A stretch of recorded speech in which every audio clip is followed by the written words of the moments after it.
I spent 70 years chasing happiness, and at 94 years old, I finally understand why it never stayed. My name is Edward Lawson. I'm 94 years old, and for most of my life, people believed I had everything a man could want. The strange part is, I believed it too. I was born in 1932 in a small town where expectations were simple and heavy at the same time. A man was supposed to work hard, provide for his family, and keep his complaints to himself. My father did exactly that. He left the house before sunrise, came home after dark, and measured his worth by how little we struggled. I admired him. I also feared becoming him. When I was young, I told myself I would do more, not just earn a living. I would become someone important. I would build something that people respected. I thought respect and happiness were close cousins. I did not realize they could live in entirely different houses. I studied hard, earned scholarships, and left that small town with a suitcase and a promise to myself that I would never come back defeated in my 20s. I discovered that ambition is a powerful drug. It keeps you awake, it keeps you focused, it gives you something to point to when someone asks, "How are you doing?" You can say, "I'm busy," and everyone nods as if that means you're fulfilled. I married a kind woman named Margaret when I was 27. She had a steady laugh and a way of looking at me that made me feel chosen in the early years. We did not have much money, but we had long dinners at a tiny kitchen table and conversations that stretched past midnight. We spoke about dreams, about the children we might have, about the places we would visit when life slowed down. Life did not slow down. By 35, I was climbing quickly in my company.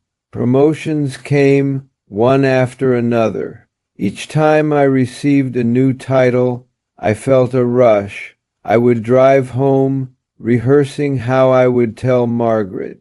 She always smiled and said she was proud of me. I mistook her pride for shared joy. I did not notice that what she wanted most was not a more successful husband, but a more present one. Our first son was born when I was 38. I remember holding him in the hospital and thinking that this tiny person would finally be the thing that made everything feel complete. I promised him silently that I would give him a better life than I had. What I did not understand is that a better life is not only measured in opportunities, it is measured in time. As the years passed, my calendar filled and my house grew quieter. I traveled constantly. I justified it by telling myself that sacrifice now would mean freedom later. When my children had school plays, I was often in another city when Margaret wanted to talk about something that was bothering her. I was usually too tired or too distracted to listen fully. I told myself this was temporary, just a few more years of pushing, of striving, of proving. I remember one evening clearly. I had just turned 50. We were celebrating at a restaurant with friends after I was named regional director. There were speeches, applause, and a cake with my name written in thick white icing. I looked around the table and felt something unexpected. It was not joy, it was relief. Relief that I had not fallen behind, relief that I was still winning a race I could not even define. That night, when we came home, Margaret asked me a simple question. She said, "Are you happy?" I laughed it off and said, "Of course, look at everything we have." She did not argue. She just nodded and went upstairs. I did not follow her. I stayed in the kitchen, staring at the dark window, and for a brief moment I felt a strange emptiness. Then I buried it under plans for the next quarter. In my 60s, the children moved out. The house that once felt too small suddenly felt too large. Margaret and I sat across from each other at the same kitchen table. But the conversations were shorter now. We had grown used to speaking around schedules and responsibilities. When those disappeared, we realized we did not quite know how to speak freely anymore. Margaret became ill when I was 72. It was slow at first, small complaints about fatigue and pain. Then hospital visits became routine. I rearranged meetings and canceled trips, but in truth, I was uncomfortable in that hospital room. There were no targets to hit, no strategies to implement, just her frail body and the quiet beeping of machines. She would hold my hand and sometimes look at me as if she wanted to say something important.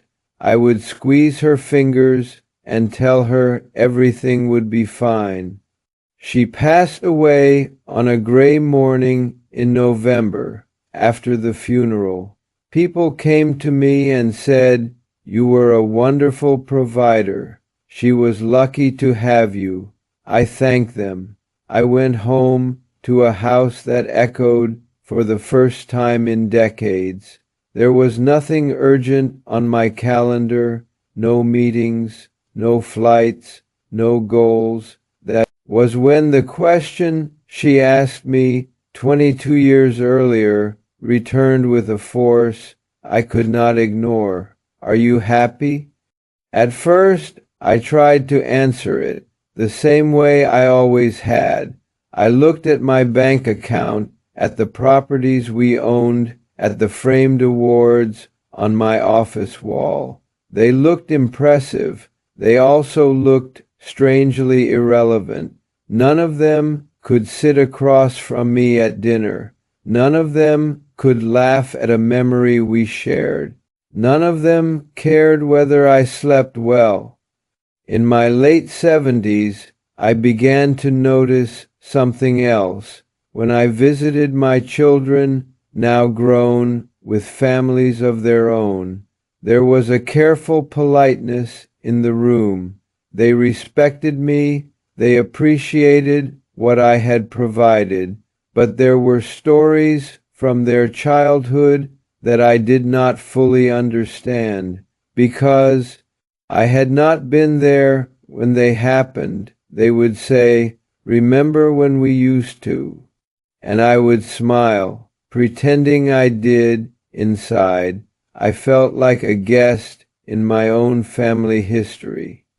I had spent my life believing happiness was the reward for achievement. I thought once I reached a certain level, once I secured enough stability, the feeling would arrive and settle permanently. But happiness does not behave like a trophy you can place on a shelf. It is more like a quiet presence that grows in moments you almost overlook. The realization did not come all at once. It crept in slowly, especially after I turned 90. At that age, you attend more funerals than weddings.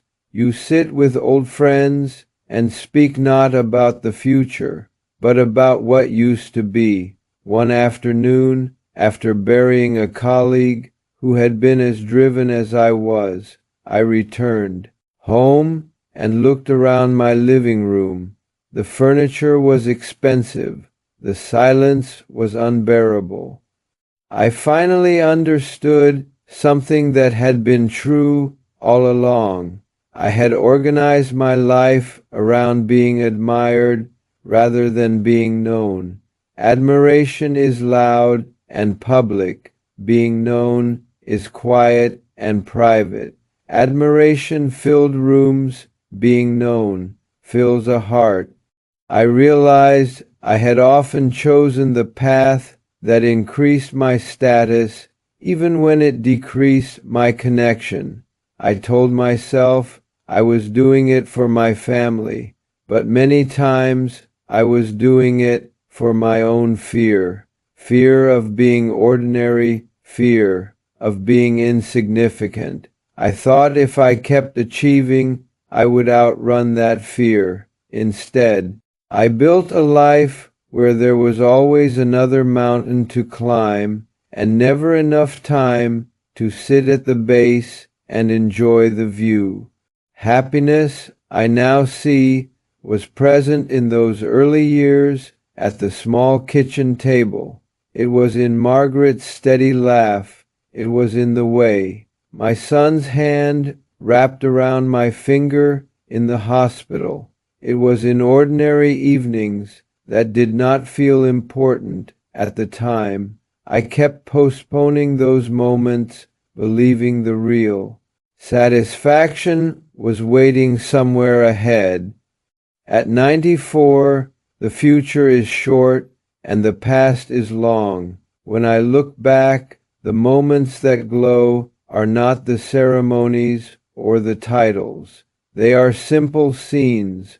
Margaret reading in her chair, my daughter running toward me in the yard, a Sunday afternoon when we had nowhere to be.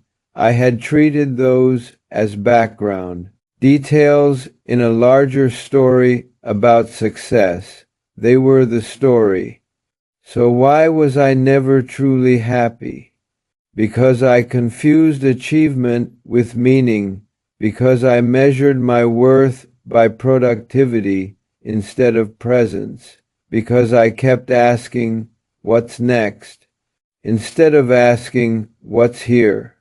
If you are listening to me and you are younger than I am, you still have time to adjust the balance. I am not telling you to abandon ambition or responsibility. Work matters, providing matters. But do not let the chase become your identity. Do not let the world's applause drown out the quiet voice of the people who love you. One day, if you are fortunate, you will reach an age where the noise fades. You will sit in a quiet room and review your life without the distraction of deadlines in that room. The only question that will matter is not how much you achieved, but how deeply you lived and how honestly you loved. I spent 70 years thinking happiness was waiting for me at the next milestone. It was waiting for me at the dinner table all along.